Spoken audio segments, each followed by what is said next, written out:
Сега поднос на различните видови глад и тука има доста широка тема. Физиолошкиот момент на настапување на глад оди по овој механизам и важно е ова да се разбере, бидејќи кога ќе објасниме што е природно, ќе ни биде многу лесно да разликуваме што не е природно или што е проблематично или патолошко, медицински кажано.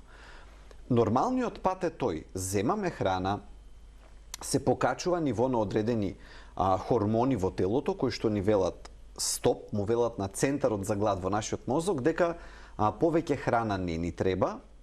Меѓутоа лептин и други, лептинот кој што пред се потекнува од масното ткиво и други хормони, да не обременувам со медицинска терминологија. Меѓутоа кога поминува одредено време, тогаш почнува да расте другиот хормон, грелин, кој што се нарекува, нели, и кој што го поттикнува телото на храна. Го буди апетитот, така да речеме. И ова е тоа што нормално го препознаваме во медицината како физиолошка потреба за храна. Но постојат и други подвидови, например како што спомнавте, така наречениот емотивен глад. Многу пати е честа состојба кога луѓето имаат проблем од било каква емотивна природа или едноставно се под некаков стрес, кој што не ни мора да биде негативен, може да биде и позитивен. Кај многумина стресот е поврзан со потреба за храна. Необјасниво, во медицината има неколку теории, меѓутоа не е ова стандардниот пат кој што води по овој механизам кој што го објаснив. Туку самиот стрес на еден начин го предизвикува човек да јаде повеќе. Постои и обратното.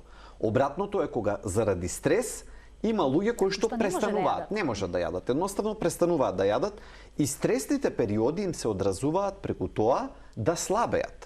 Едноставно имаат одбивност кон храна или намален апетит и има трета категорија на луѓе кај кои што има стрес, нема стрес, храната си е стандард и тие може да јадат и јадат без проблем или ниту повеќе, ниту помалку под влијание на тие стресни состојби.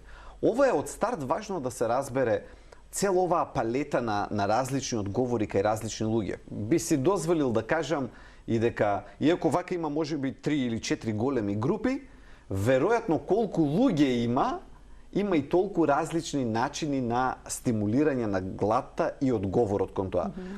И истиот човек може различно да биде отпорен во текот на 24 часи, тоа е доста често.